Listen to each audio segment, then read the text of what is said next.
أعوذ بالله من الشيطان الرجيم بسم الله الرحمن الرحيم رب اشرح لي صدري ويسر لي أمري واحلل عقدة من لساني يفقهوا قولي واجعل لي وزيرا من أهلي يا رب زدني علما يا رب زدني علما يا رب زدنی علما السلام علیکم ورحمۃ اللہ وبرکاتہ۔ میرے شہزادے بچے، میرے پیارے بچے، آپ سب کیسے ہیں؟ اللہ تعالیٰ آپ کو اپنے حفظ و امان میں رکھے، آپ کے لیے آسانیاں فراہم کرے اور ہم سب کو قرآن پاک کو پڑھنے کی، سمجھنے کی اور اس پر عمل کرنے کی توفیق دے دے، آمین ثم آمین، اور ہماری آنے والی نسلوں سے داعیے دین پیدا کریں۔ آئیے پچھلی آیات میں کیا دیکھا ہم نے؟ پچھلی آیات میں ہم نے پڑھا کہ دونوں فرشتوں نے جب حضرت اسحاق کی خوشخبری سنائی تو انہوں نے تعجب کا اظہار کیا۔ اے انہوں نے کنہوں نے حضرت ابراہیم علیہ السلام اور ان کی بیوی حضرت سارہ نے۔ اس خوشخبری کے بعد حضرت ابراہیم علیہ السلام نے قوم لوط کے بارے میں فرشتوں سے بحث کی کہ اس عذاب کو روک دیا جائے یا کم کر دیا جائے۔ پھر اللہ تعالیٰ نے براہ راست آپ کو مخاطب کر کے فرمایا کہ عذاب کا وقت آ چکا ہے، لہٰذا آپ سفارش نہ کریں۔ آج ہم سورہ ہود کی آیت نمبر 77 پڑھتے ہیں۔ وَلَمَّا جَاءَتْ اور جب آئے رسولنا لوطن ہمارے قاصد یا فرشتے لوط کے پاس،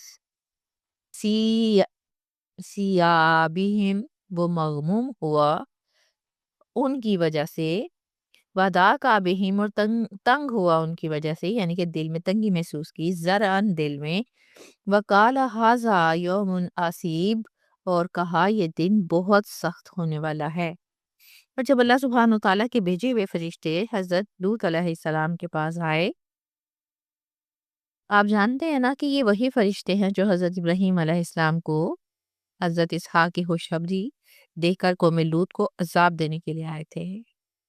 اب یہاں بھی وہ انسانی شکل میں آئے، نہایت ہی خوبصورت نوجوانوں کی شکل میں، تاکہ قوم لوط پر حجت تمام ہو جائے اور عذاب سے پہلے آخری مرحلہ جو ہے وہ مکمل ہو۔ آغاز میں تو حضرت لوط علیہ السلام نے نہ پہچانا کہ فرشتے ہیں، معمولی مہمان سمجھے۔ ادھر انہیں یہ بھی معلوم ہوا کہ ان کی قوم بے حیائی اور ہوئے بد جو تھی ان کو معلوم تھی ان کی۔ مفسرین کے مطابق فرشتے شہر میں داخل ہوئے انسانی شکل میں، اجنبی اور خوبصورت نوجوانوں کی صورت میں۔ حضرت لوط علیہ السلام نے انہیں دیکھا تو انہیں شہر کی نظروں سے بچاتے ہوئے اپنے گھر لے گئے۔ کیوں؟ کیونکہ وہ ڈرتے تھے کہ یہ لوگ انہیں پریشان کریں گے۔ حضرت لوط علیہ السلام کے پاس آنے سے مراد ان کے مہمان بنے، ان کی کفالت اور ذمہ داری میں آئے۔ وہ چاہتے تھے کہ ان کی قوم کو اس بات کی خبر نہ ہو، کیونکہ وہ اپنی قوم کی بد کرداری سے تو پوری طرح واقف تھے۔ اب دیکھیں یہاں حضرت لوط علیہ السلام اپنی جان پر کھیل کر بھی ان نوجوانوں کو محفوظ رکھنا چاہتے تھے، لیکن ان کا دل گھبرانے لگا اور وہ اس معاملے میں اپنے آپ کو تنہا، بے بس محسوس کرنے لگے۔ نبی ہونے کے باوجود ظاہری اسباب کی کمی سے وہ کمزور محسوس کر رہے تھے اپنے آپ کو۔ یہ ایک نبی کی انسانی کیفیت کا بیان ہے کہ ایک طرف ایک پوری قوم ہے، ایک طرف ایک انسان ہو، تو ظاہر ہے وہ جو اکیلا انسان ہے اسی طرح کی کیفیت میں مبتلا ہوگا نا۔ یہاں کی کمزوری ایمان کی تھی۔ حضرت لوط علیہ السلام نے فرمایا کہ یہ دن بہت سخت ہے۔ اب یہ کیوں کہا؟ کیونکہ انہیں آنے والے تصادم کی خبر تھی۔ حضرت لوط جانتے تھے کہ آج ان کی قوم اپنی بدترین شکل میں سامنے آئے گی اور آج فیصلہ ہونے والا ہے۔ یہ وہ لمحہ ہے جہاں رحمت اور عذاب کے درمیان آہی پردہ جو ہے وہ باقی رہ گیا ہے۔ حضرت ہود علیہ السلام سورہ ہود کی آیت نمبر 78 پڑھیں گے۔ وَجَاءَهُ قَوْمُهُ اور آئے اس کے پاس اس کی قوم کے لوگ، يُهْرَعُونَ إِلَيْهِ گویا کہ وہ سختی سے ہانکے جا رہے تھے اس کی طرف کہ وہ وَمِن قبل اور پہلے ہی سے کانوا یعملون السیئات وہ برے کام کیا کرتے تھے۔ کالا یا قومی اس نے کہا اے میری قوم، ہاؤلائی بناتی، یہ میری بیٹیاں ہیں، یعنی یہ میری قوم کی بیٹیاں ہیں، ہننا اطہارو لاکم، وہ زیادہ پاکیزہ ہیں تمہارے لیے، فتقوا اللہ، تو اللہ سے ڈرو، ولا تخزونا، اور نہ رسوا کرو مجھے، فی ضیفی، میرے مہمانوں میں، الیس منکم رجل رشید، کیا تم میں کوئی بھلا آدمی نہیں ہے؟ جب حضرت لوط علیہ السلام کی قوم کو کسی نہ کسی طرح ان نوجوانوں کے بارے میں پتہ چلا، تو قوم حضرت لوط علیہ السلام کی طرف بے قابو ہو کر دوڑتی ہوئی، جوش اور ہوس میں اندھی ہو کر ان کے گھر کی طرف آئی۔ لفظ یہرعون صرف تیزی کو نہیں بلکہ بے شرمی، بدحواسی اور اجتماعی جنون کو ظاہر کرتا ہے، یعنی اس قوم کو نامعقول حرکتوں اور خلاف فطرت فحاشی کی جو عادت پڑی ہوئی تھی نا، کہاں چین سے بیٹھنے دیتی۔ وہ ایسے خوبصورت لڑکوں کی خبر پاتے ہی نہایت بے حیائی کے ساتھ حضرت لوط علیہ السلام کے مکان پر اندھا دھند چڑھ دوڑے اور پوری قوت و شدت سے مطالبہ کیا کہ مہمان جو ہیں ان کے حوالے کر دیے جائیں۔ قوم کہتی ہے کہ ہم پہلے ہی تمہیں منع کر چکے ہیں کہ تم کسی مرد کو اپنا مہمان نہ بنایا کرو۔ اب ایک نبی سے یہ ایک بات کہی جا رہی ہے، یہاں آنے والے مہمانوں کو ہمارے حوالے کرو، ہم جو چاہے سو کریں۔ حضرت لوط علیہ السلام نے مہمانوں کی آبرو بچانے کے لیے ہر قسم کی کوشش کی۔ آخری بات اس شہوت پرست قوم سے جو کہی گئی وہ یہ تھی کہ یہ میری بیٹیاں تمہارے لیے حاضر ہیں، مطلب یہ نہیں کہ تم انہیں لڑکوں کی جگہ لے جاؤ، بلکہ نکاح ہو جانے پر سے بطریقے حلال تمتع کر سکتے ہو، جو نہایت پاکیزہ اور شائستہ طریقہ ہے۔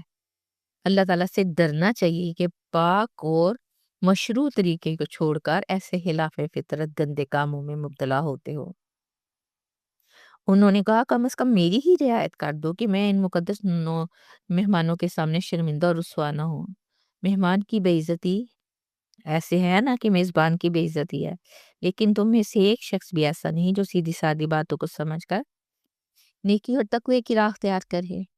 اب یہ لفظ بیٹیاں قوم کی لڑکیاں ہیں، کیونکہ پیغمبر امت کے حق میں ایک روحانی باغ کی طرح ہوتا ہے، اور انہوں نے یہ ساری بات اس لیے بھی کی کہ شاید ان کی غیرت و حمیت جاگ جائے۔ سورہ ہود کی آیت نمبر 79 اور 80 پڑھتے ہیں، کالو، انہوں نے کہا، لقد علمت، بلا شبہ یقیناً تو جان چکا ہے کہ مالانا نہیں ہے ہمارے لیے فی بناتی کا تیری قوم کی بیٹیوں میں، یعنی کہ ہمیں کوئی دلچسپی نہیں ہے، من حقین کوئی حق یا رغبت نہیں ہے، وَإِنَّكَ لَتَعْلَمُ، اور بے شک تو جانتا ہے یقیناً ما نُرِیدُ جو ہم چاہتے ہیں۔ کالا لاؤ، اس نے کہا، اے کاش، ان لی بکم، واقعی ہوتی میرے لیے، قوتاً تمہارے مقابلے کی قوت، او آوی، یا میں پناہ لیتا، الی رکن شدید، کسی مضبوط سہارے کی۔ اب یہاں قوم نے کیا جواب دیا، اور ڈٹائی سے کہنے لگے کہ تم جانتے ہو کہ ہمارا مطلب کیا ہے۔ آپ سوچیں ایک نبی یا پیغمبر سے بات کرنے کا طریقہ اور یہ انداز گفتگو کیا ہے، یہ اس بات کی علامت ہے نا کہ بدکاری اب ان کے لیے کوئی چھپی ہوئی بات نہیں رہی تھی، بلکہ ایک اعلانیہ شناخت بن چکی تھی۔ وہ اس پر شرمندہ نہیں بلکہ اس کا اعتراف کر رہے ہیں۔ وہ کہتے ہیں دیکھو ہمیں تمہاری بیٹیوں میں کوئی حق، کوئی رغبت، کوئی دلچسپی نہیں ہے۔ یہاں حق کا لفظ بہت معنی خیز ہے۔ وہ گویا یہ اعلان کر رہے ہیں کہ ہم فطرت، نکاح اور حلال راستے کو ماننے سے انکار کر رہے ہیں۔ وہ بار بار اس بحث میں پڑی ہیں، زور دے کر کہتے ہیں کہ تم ہمارا اصل مدعا جانتے ہو۔ انہیں اس بات کی ہوش نہیں کہ وہ کس سے بات کر رہے ہیں۔ وہ گناہ چھپانے کی ضرورت ہی محسوس نہیں کرتے۔ یہ بے حیائی کا دیکھیں آخری درجہ ہے۔ آیت نمبر 80 میں حضرت لوط بڑے فریاد بڑے لہجے اور شدید بے بسی اور کرب میں قوم سے فرماتے ہیں، اس قوم سے جو عقل سے حالی ہے، ہلاک سے حالی ہے، شرم، تینوں سے ہاتھ دھو بیٹھی ہے۔ آپ فرماتے ہیں کہ کاش میرے پاس تم پر کوئی طاقت ہوتی۔ یہ ظاہری اسباب کی عدم موجودگی کا بیان ہے۔ اب نبی ہونے کے باوجود وہ انسانی سطح پر تنہا ہیں، ان کے ساتھ کوئی جماعت نہیں، کوئی قوت نہیں جو ان مجرموں کو روک سکے۔ آخر میں رکن شدید سے مراد کوئی طاقتور قبیلہ یا کوئی مضبوط جماعت، کیونکہ اس زمانے میں قبائلی تحفظ بہت اہم ہوتا تھا، جو حضرت لوط علیہ السلام کے پاس نہیں تھا۔ یہاں دیکھیں اس وقت ایک نبی کے دل کی کیفیت یہ ہے کہ جہاں وہ انسانی سطح پر بالکل تنہا کھڑا ہے، مگر اللہ پر بھروسہ ہے، یقین بھی قائم ہے، یہی وہ لمحہ ہے جہاں اللہ کی مدد ظاہر ہونے والی ہے۔ اسی کے ساتھ میں آپ سے اجازت چاہتی ہوں۔ ہنستے رہیے، بستے رہیے، خوش رہیے، آباد رہیے، اللہ کی امان میں رہیے، انشاءاللہ پھر ملیں گے، تب تک کے لیے اللہ حافظ۔